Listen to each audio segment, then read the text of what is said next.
So the Jezebel Institute of Treachery strikes yet again, or at least has a friends and family plan. Yes, we're talking about New Jeans Danielle's sister named Olivia Marsh. She released a brand new song and music video in her highly anticipated solo album. It was called Backseat, and it looked like this issue had all but wrapped up. I'd already prepared a video, I was already editing it, but yet again, nope, we have a loop-de-loop, a sudden twist in the story, straight out of the textbook of the JIT, probably sophomore year. Now, the song Backstreet, yeah, it has a good beat. You know why probably has such a good beat? Because it does embrace this indie attitude and vibe that was originally made by a true indie artist named Isaac Dunbar. And the day after it dropped, he went to his Instagram, which is now deleted, but he said like, this sounds a lot like my song. And he raised a ruckus, and it looked like the two sides had come to a good kumbaya and admitted that the song was plagiarized, but the label made a clarification today saying that, well, we acknowledged, yes, the song was similar, but she didn't plagiarize it. Nobody plagiarized it. Really?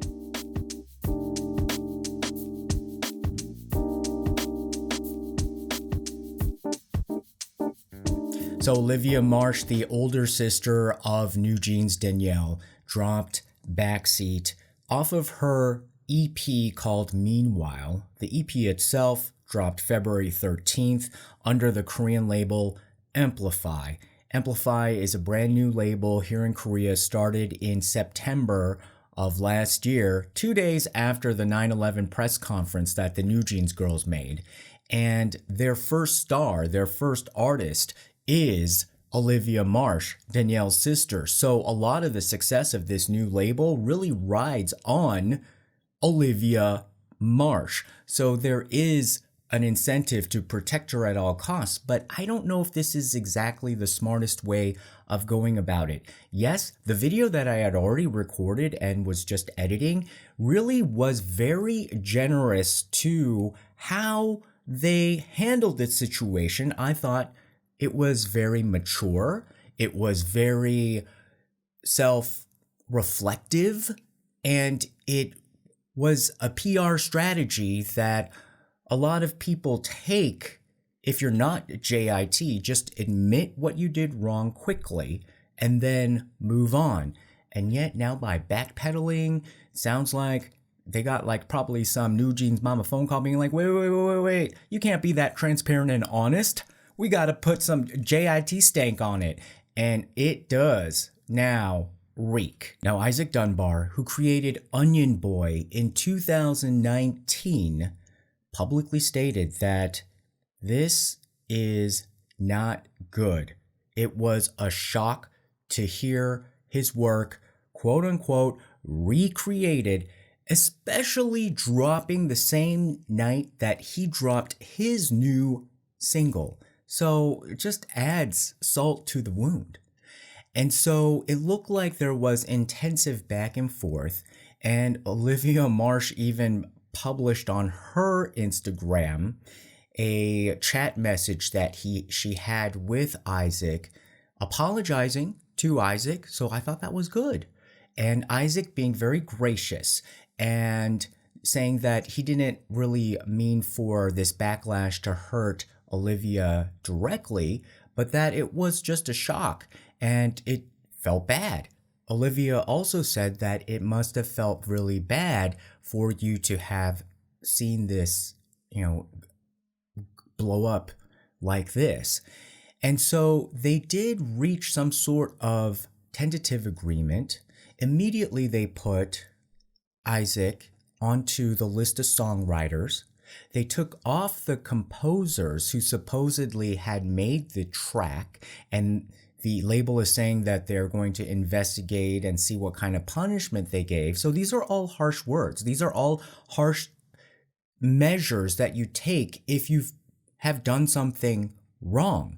And now they're trying to backpedal and saying that they didn't do wrong in terms of plagiarism, but they're acknowledging that the song was similar and that Isaac deserved to have a settlement and also song credit. Now, originally, and I still do think that Isaac is playing this very smart, demure, mindful. This is essentially an opportunity for him to be able to be included in a song and also as part of a project that is linked to a bigger label. So Mplify is a new label started by a Korean American music veteran named Samuel Koo, and it started last September, but it is under the label of Warner Music Korea. So this is elevating himself into the big leagues, and Mplify is a progressive label dedicated to support Korean artists with international connections, and they're going to concentrate on English language music. So in terms of the music industry, very smart move. I think it expands and broadens the scope of the type of music that can come out of Korea, and that sounds all good.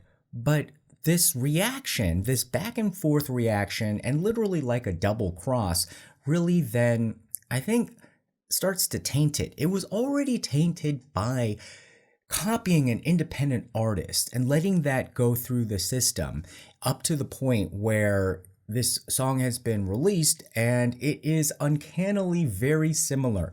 This is not even just a New Jeans level type of plagiarism accusation where sometimes the tempo was manipulated slower or faster, the song pitch was manipulated higher or lower. But this was very, very similar. So I want you guys to be the judge. We're going to play some, little snippets of it here and there. And I'll provide the links for the full songs, Onion Boy and Backseat. And you guys be the full judge. Will you bounce with it? Cause I vibe to it. Peel away your lies. Layer after layer, they have. So say you'll try. Push them all for everyone, but keep it going till we're running out of fuel. So sweetly, the flavor. Live it carefree, I'll give you the key. So to me, this seems like a slam dunk case, and the initial reaction, which I think wasn't JIT coded, I think there was an intervention somewhere along the either higher corporate chain or from the influence of New Jeans Mama, or somewhere somebody got into their ear saying that, like, look, y'all admitted way too much on Monday, and then here on Wednesday, you need to backtrack this statement and not say it's plagiarism. And so Mplify says that, we need to clarify our previous statement because it has been interpreted as saying that we plagiarized. Look, if you copy a song, isn't that plagiar? Right now, what are we doing? We're doing JIT wordplay here. But officially, they're saying that they are not plagiarizing. So Olivia said that I had no idea about the similarity when I got the beat. I'd be devastated if this happened to me, and I'll be more careful in the future. Isaac responded, I appreciate the apology. It was a shock, and I didn't mean the backlash to hit you like this. My issue was with whoever recreated my stems. Now, Olivia was listed as like producer, songwriter, if you looked at the credits before the call out, it would look like she made the song or had a very heavy part in the song. Now Mplify is saying like she kind of just wrapped it up, like after they got the beat, they ordered the beat, then she worked on it, they didn't clarify what she did on it, but she did something on it so that she could be listed as like songwriter, producer. And that is one of the biggest issues I have with this, because they're trying to market her as like this original indie artist, not like indie style. So now we're getting into semantics. Is it real vanilla or is it just vanilla flavored extract? There's a difference, definitely a difference in the price at the grocery store between the two, and difference in the flavor. even if it's not that semantics, what I have a problem with is like if you're gonna label yourself and give yourself this sort of image of like you're creating the songs, why are you ordering it up in the first place? You know, you can order like a turkey set and have it served for your Thanksgiving dinner, but there's a bit of a problem if you try to pass it off like you were slaving away all day or all weekend, you know, cooking up that turkey, trying to get the brine just right when you just ordered it up. And then you might have, you know, put some whipped cream on the pumpkin pie and then call yourself a baker. That is a bit of a problem, and I don't think she should be ordering songs like this in the first place if she's going to go that way. Ordering the songs and the tracks itself in the music industry is just a widespread practice. It is just a part of the ecosystem. So there's no problem with that. I have no problem with that because that is just the way that the music industry works. It's sort of like you're getting raw material from a supplier, and then you may change it up a bit, and then you release what you have as yours. But then all throughout the way, the original producer and the songwriter gets a lot of credit. And in that big world, like, you know, kind of like in that Celine Dion world or people making the music, actually that person that originally made the song, I think in a lot of the contracts, they have the most power. They get the most money out of it. So this is such a betrayal to the artistic community and the community of artists working hard that they would be so taken advantage of in this way. If we believe the whole Mplify, you know, revised scenario from the label saying that there was no intention of this, you know, the people who provided these beats, they were the ones, and that's how they're positing it, you know, they're the ones to blame. We're going to find a way to address that issue, thereby putting a bit of a silo to protect the label and then also Olivia, which makes sense from a business perspective because this just ruins your reputation out of the gate, and it's really hard to, you know, get away from that label of plagiarism. But on Monday they did admit, saying that the song was very, very similar, and a lot of the Korean media and international media and people online interpreted it as like, okay, she admitted that she plagiarized, and hey, at least, you know, she may not have known about it, and at least, hey, maybe it was a bit of an unfortunate circumstance, but they took responsibility for the whole thing. If you're the captain of the ship, if somebody messes up, the captain will take responsibility. And what really bugs me and then starts to bug people when you're looking at a situation of trust is when the captain seems to be fleeing the ship. You never want that type of a situation. You want full accountability straight to the top. So what was the statement from Mplify on Monday, and how does it differ from the statement on Wednesday? So on Monday, they said, we directly compared both songs and found validity in Isaac Dunbar's claims. As a result, we have reached an agreement with Isaac and are taking necessary steps to protect creators' rights, including negotiating shares and updating credits. If it was just a sampling, or if it was a light version, if there is a light version of copying, then all of this wouldn't go to Isaac. They would basically say, Isaac, just, take a hike. But they really took it very seriously, and it looks like more of a retroactive kind of, okay, let's purchase the rights to this song and then use it. Now, how does the story change now? On Wednesday, Mplify said, after verifying the facts and recognizing the similarity, the composers responsible, so now it's the composer's fault, responsible for the issue were removed from the credits, and Dunbar was included. Olivia Marsh participated in completing the song after receiving the track, and the artist and agency were not informed that the composers had used part of Onion Boy as a reference during the process. So The original statement, even before the statement I read to you, was just like, we're aware of the situation, we're going to, investigate. And then the other situation, or the other statement that they made on Monday looked like there was, a lawyer or somebody. Maybe the lawyer was in line at Starbucks and was just like waiting for his, no foam latte, double blah, blah, sweet and low, and wrote the statement. This statement looks like it had gone through corporate legal and is siloing and now making as the sacrificial lambs the composers. Now, of course, the composers, they may actually be the 100%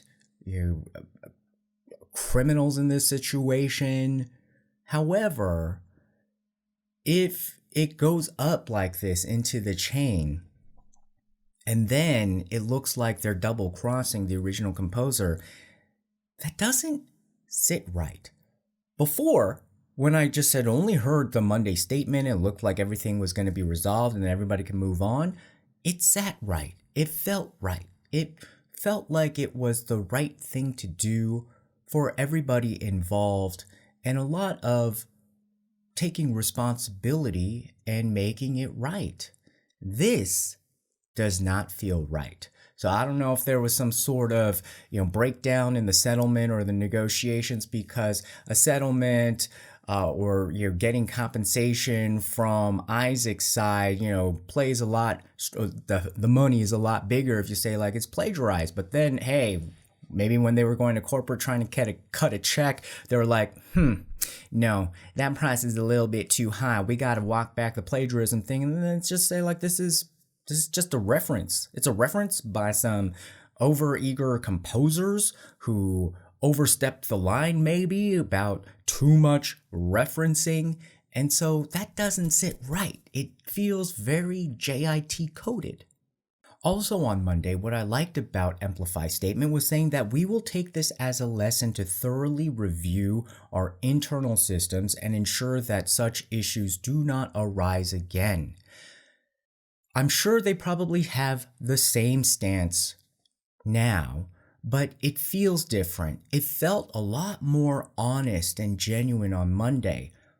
Now on Wednesday, do you feel like they're really going to do much with this internal system?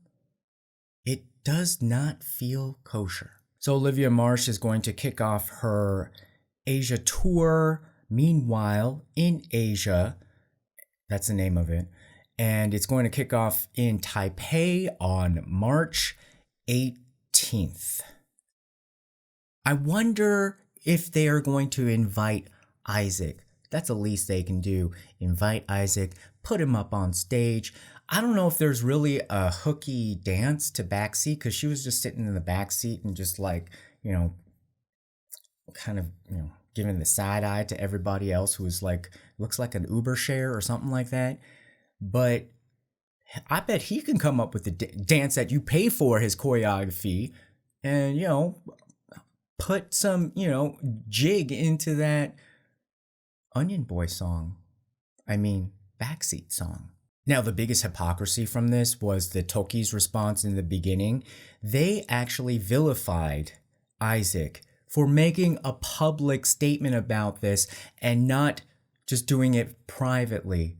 Hello, Tokkis. Anything you guys do is public when it doesn't even need to be. Sending funeral wreaths to Hype to make it extremely public.